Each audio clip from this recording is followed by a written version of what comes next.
दोस्तों जिस तरह बिग बॉस धीरे धीरे अपने फिनाले की तरफ बढ़ रहा है उसी तरह घर का माहौल जो है वो बढ़िया होते जा रहा है। बवाल घर के अंदर देखने को मिल रहे हैं और कल जो था एपिसोड बहुत ही बेहतरीन था क्योंकि कल था टिकट टू फिनाले टास्क, जहां पर घर में कंटेस्टेंट के बीच में आपस में गर्मा गर्मी हुई। किसे मिला टिकट टू फिनाले, कौन थे वो दो लकी कंटेस्टेंट, आज सभी के बारे में बात करेंगे और आपको देंगे बिग बॉस सीजन 18 के एपिसोड की लेटेस्ट हाईलाइट्स। मैं और अंकित सबसे पहले आप बात कर लेते हैं कि कल के एपिसोड के बारे में। बहुत ही बेहतरीन टास्क था, संचालक थे रजत दलाल।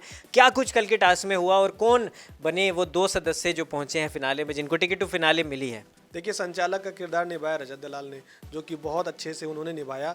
और पार्शियलिटी नहीं की, बिल्कुल पार्शियलिटी तो बिल्कुल नहीं किया उन्होंने। सबको मतलब टास्क बहुत अच्छा था, लोगों को दौड़ के अपने अंडे ला के देने थे उन्हें और उसके बाद वो अंडे वापस करते। तो ये टास्क बहुत अच्छा था। लोगों को ज़्यादा अंडे नहीं दिए, मतलब उनको लगा जितना 5 में 5 अंडे देने थे उन्हें, कभी किसी को 3, कभी किसी को 4, कभी किसी को 5, ऐसे उन्होंने अंडे दिए। लेकिन टास्क बहुत अच्छा हुआ, उन्होंने बहुत अच्छे से उसका रोल प्ले किया। और इस टास्क के जो विनर थे एक तरह से चूम और विवेन थे।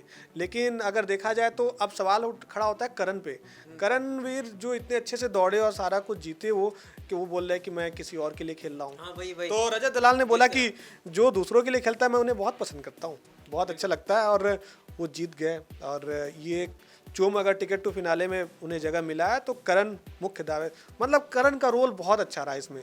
और ये लगता है कि आपने देखा होगा कि एक बार चुम ने भी इनके लिए किया था, तो लगता है रिटर्न किया है ये। एक फेवर रिटर्न करने की बात की है अंकित ने अभी। और मैं आपको ये भी बताते चलूं कि करणवीर मेहरा ने कल एक बहुत बड़ा इनिशिएटिव लिया। दोस्ती को पहले रखा, टास्क से अपने टिकट टू फिनाले से पहले रखा दोस्ती को, और चुम के लिए उन्होंने खेला और बहुत ही बेहतरीन तरीके से खेला। दौड़ के गए, अंडे चील के आगे वहां पे रखे। जो पूरा टास्क था तीनों राउंड में बहुत ही अच्छी तरह खेला और चुम को दिला दे टिकट टू फिनाले। तो आपको अंकित कहीं ना कहीं ये सवाल उठ रहा है, तो लोग कह रहे हैं कि ये एक स्टंट था, उनका एक स्ट्रैटेजी थी। लेकिन एक सवाल खड़ा होता है, आप बताइए अंकित, इस पे क्या लगता है आपको? टिकट टू फिनाले अगर चूम को उन्होंने दिला दिया तो ये भी सवाल खड़ा होता है ना, कहीं ना कहीं करणवीर मेरा अपने आप से बहुत मजबूत कैंडिडेट है। फिनाले में उन्हीं लोग के साथ जाना चाहते हैं जो लोग कमजोर हैं।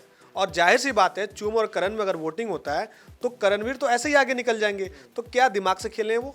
बिल्कुल, बहुत ही दिमाग से खेले और खतरों से खेलने की उनकी पहले आदत सी थी, क्योंकि खतरों खिलाड़ी जीत के हैं। अब दिमाग से खेला क्योंकि कमज़ोर खिलाड़ी को जिता दिया टिकट टू फिनाले और उनको पता टॉप 5 में चुम रहेगी, तो ऑलरेडी उसको वोटिंग है। दूसरा सवाल ये भी होता है, अगर करणवीर दूसरों के लिए खेले, अपने दोस्त के लिए खेले, तो क्या उन दोनों जो ग्रुप था वो विवेन और अविनाश क्यों नहीं खेले ईशा के लिए? और कहीं ना कहीं ईशा परेशान थी, ईशा रो रही थी कल। ईशा रो रही थी। और इसका करण ने बहुत अच्छे से मजा भी लिया है, चर्चा भी किया। करण ने बिल्कुल, उन्होंने कहा कि ये होता है जैसे मैं दोस्ती के लिए खेला हूँ, ये होता है। आपके दोस्त ने तो आपको एक राउंड भी आपके लिए नहीं खेला। रजत दलाल ने कह दिया चाहत पांडे को, मैं होता अगर मैं तो मैं चाहत तुम्हारे लिए खेलता यहाँ पे। हाँ, और उन्होंने कहा कि ईशा के बाद अगर मेरे को मौका मिलता खेलने का तो मैं तुम्हारे लिए खेलता। अविनाश ने ना खेला ईशा के लिए, और विविन ने तो पहले राउंड में क्लैरिफाई कर दिया था कि मैं अपने लिए खेल रहा हूँ, मैं सेल्फिश हूँ। हालांकि दोनों अप्रिसिएशन ताली बजा रहे थे विविन के लिए। उस ग्रुप में यूनिटी तो है, लेकिन तीनों सेल्फिश हैं, अपने अपने लिए खेलना है। और एक जगह तीनों बात कर रहे हैं तो तीनों ने बताया कि हमने डिसाइड किया था कि सब अपने लिए खेलेंगे, तो हमने वही चीज़ किया।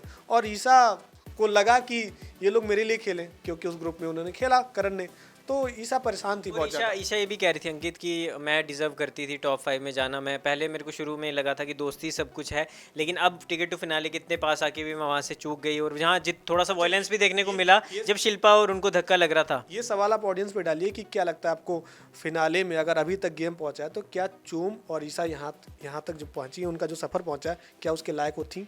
कहीं ना कहीं सपोर्ट के बदल तो दोनों ने पहुंचा है यहाँ पे। बिल्कुल, तो मैं यही ऑडियंस से भी एक बड़ा सवाल है कि चुम और ईशा जो अभी तक यहाँ तक पहुँचे हैं, और 19 तारीख को जिस तरह फिनाले है, तो आपको लगता है कि अभी तक वो यहाँ तक पहुँचे हैं तो ईशा और चुम वो डिजर्व करती थी वो चीज़, या फिर मुझे लगता है टॉप 5 में बेशक चुम चलेगी अंकित, लेकिन वो टॉप 5 में जाना डिजर्व नहीं करती थी।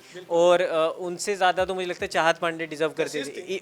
कशिश तो अवेक्ट हो गई चलो, बट हाँ कशिश, हाँ चुम से तो अच्छा ही खेल रही थी, बोल तो रही थी कम से कम घर के अंदर। बट हाँ, अब ये देखना होगा कि कौन, अब बाकी 3 सदस्य हैं जो जाएंगे टिकट टू फिनाले में। आज भी एक बेहतरीन टास्क होने वाला है और एविक्शन होने वाली रिपोर्ट्स के अनुसार।